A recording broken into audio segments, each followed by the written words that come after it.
ठीक है, तो आज हम पढ़ेंगे वॉल्यूम डिस्ट्रीब्यूशन वो क्या होती है। ठीक है, तो वॉल्यूम डिस्ट्रीब्यूशन क्या है? The volume which is required for the distribution और डिसोल्यूशन और content of a drug that is called volume of distribution. क्या मतलब हुआ? एक एग्जांपल के साथ करके देखते हैं इसको।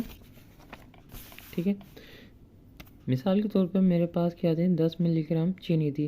अब मैंने उसको क्या किया, एक गिलास पानी के अंदर डिज़ोल्व कर दिया। अब ये 10 ग्राम चीनी मतलब जब मैं 10 ग्राम चीनी को इसमें पानी में डाला फ्लूइड के अंदर, तो वो क्या हो गया, डिज़ोल्व हो गए।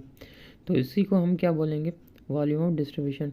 अब इसको क्यों वॉल्यूम ऑफ डिस्ट्रीब्यूशन बोलेंगे?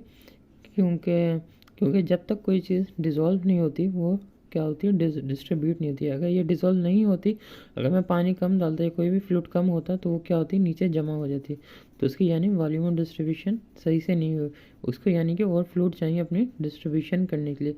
इसी को हम क्या बोलते हैं, वॉल्यूम ऑफ डिस्ट्रीब्यूशन बोलते हैं। मिसाल के तौर पे इसका मालूम करने का फॉर्मूला क्या होता है वॉल्यूम ऑफ डिस्ट्रीब्यूशन का?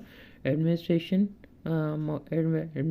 अमाउंट ऑफ ड्रग, मतलब कि जो भी हमने एडमिनिस्ट्रेशन किया अमाउंट ऑफ ड्रग वो उसको डिवाइड कर देंगे प्लाज्मा कंसनट्रेशन से। मिसाल के तौर पे या हम इसको इस तरह से भी बोल सकते हैं, किस तरीके से, amount of drug in the body divided by plasma concentration. ठीक है, इसको इस तरीके से भी बोल सकते हैं। अब मिसाल के तौर पे मैंने 10 मिलीग्राम क्या किया है, इसके अंदर डाला था, तो हमने 10 मिलीग्राम को यहाँ लिखना है। और जब हमने इसकी प्लाज्मा कंसनट्रेशन ली तो वो कितनी आती है, एक ड्रॉप में से वो आ रही थी 2। तो जब हम इसको डिवाइड करेंगे 2 से, तो हमारे पास वॉल्यूम ऑफ डिस्ट्रीब्यूशन कितना है, यानी कि इसको जो है, इसको यानी कि इस 10 मिलीग्राम चीनी को पानी के फ्लूइड के अंदर डिजोल्व होने के लिए कितने चाहिए, 5 लीटर की रिक्वायरमेंट है। इसी को हम क्या बोलते हैं, वॉल्यूम ऑफ डिस्ट्रीब्यूशन कहते हैं। अब सवाल आता है कि हम इसको अपेरेंट चलो आखिर में देखेंगे अपेरेंट क्यों बोलते हैं। ठीक है, अब हमारे पास बहुत सारे कंपार्टमेंट होते हैं। टोटल हमारे पास क्या होते हैं, 42 लीटर होते हैं। ठीक है, 42 लीटर बॉडी के अंदर वाटर होता है। उसके अंदर हमने फिर इसको वो डिवाइड किया ECF के अंदर और ICF के अंदर। ECF यानी कि extra cellular fluid, extra cellular fluid को हमने प्लाज्मा के अंदर और इंटरस्टिशियल फ्लूइड में डिवाइड किया। प्लाज्मा हमारे पास 4 लीटर होता है और इंटरस्टिशियल फ्लूइड हमारे पास 10 लीटर। ISM बाकी जो बच जाता है वो 28 लीटर। अब 42 लीटर। अब कुछ ड्रग ऐसी भी होती हैं जो क्या होती हैं कि उनकी जो वॉल्यूम डिस्ट्रीब्यूशन होता है 42 लीटर से भी ज़्यादा आता है, जिसकी वजह से हम उनको कहते हैं क्या, इसी वजह से हम इसको अपेरेंट वॉल्यूम कहते हैं। मैं अभी एग्जांपल आएगी आगे मैं दिखाता भी हूँ कैसे होता है। ठीक है, अब क्या हुआ, अब कुछ ड्रग्स ऐसी होती हैं जिनके मॉलिक्यूलर साइज बहुत बड़े बड़े होते हैं। तो वो क्या होते हैं, सेल के स्लिट स्पेसिस से क्या होते हैं, पास नहीं कर पाती। तो वो जितनी भी हमने ड्रग्स ली हुई होती है सिर्फ वो क्या होती है, सिर्फ प्लाज्मा के अंदर डिस्ट्रीब्यूट होती है। तो उनकी जो वॉल्यूम डिस्ट्रीब्यूशन होती है वो प्लाज्मा के बराबर होती है, यानी कि 4 या 5 लीटर बस होती हैं, जो हमने यहाँ देखी थी 4 लीटर। ठीक है, उसके बाद कुछ ऐसी ड्रग्स भी होती हैं जो स्मॉल एंड मॉलिक्यूलर साइज होती हैं और वो क्या होती हैं, हाइड्रोफिलिक्स होती हैं। तो वो क्या होंगे, वो तो फिर क्या होंगे, स्लिट स्पेसेस आराम से पास हो जाएंगे और वो क्या होंगे, इसके अंदर भी डिस्ट्रीब्यूट होंगे और साथ के साथ किसके अंदर भी, इंटरस्टिशियल फ्लूइड के अंदर भी वो चले जाएंगे। अब क्योंकि ये होते हैं लिपिड परमिएबल में, लिपिड बाय लेयर, और ये होते हैं हाइड्रोफोबिक, तो इस वजह से ये मॉलिक्यूल यहाँ पे नहीं जा सकते, इसलिए वो डिस्ट्रीब्यूट नहीं हो पाते सेल के अंदर, यानी कि ICF के अंदर। अब हमारे पास कुछ मॉलिक्यूल ऐसे भी होते हैं जो लो मॉलिक्यूलर वेट भी होते हैं और हाइड्रोफिलिक भी होते हैं।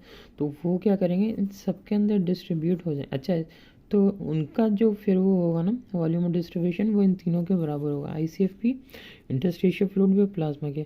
अब मैंने इसका बताया नहीं कि जो हाइड्रोफिलिक और स्मॉल मॉलिक्यूलर वेट होते हैं उनका जो वॉल्यूम ऑफ डिस्ट्रीब्यूशन जो होता है प्लाज्मा और इनके दोनों का कॉम्बिनेशन होता है। ठीक है ना, इन दोनों का कॉम्बिनेशन होता है।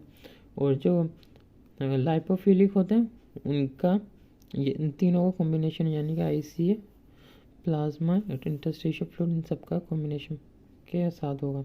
ठीक है, अब इसकी एग्जाम्पल एक देख लेंगे, 4-5 एग्जाम्पल। ठीक है, मिसाल के तौर पर हमने क्या किया था कि 10 मिलीग्राम ड्रग दी थी और उसका जो हमने प्लाज्मा कंसनट्रेशन जब चेक की तो उसकी आई 20, यानी कि 5 लीटर। इसका मतलब ये सिर्फ ड्रग जो है डिस्ट्रीब्यूट हुए हमारे प्लाज्मा के अंदर, क्योंकि प्लाज्मा कंपार्टमेंट सिर्फ क्या होता है, 4 होता है।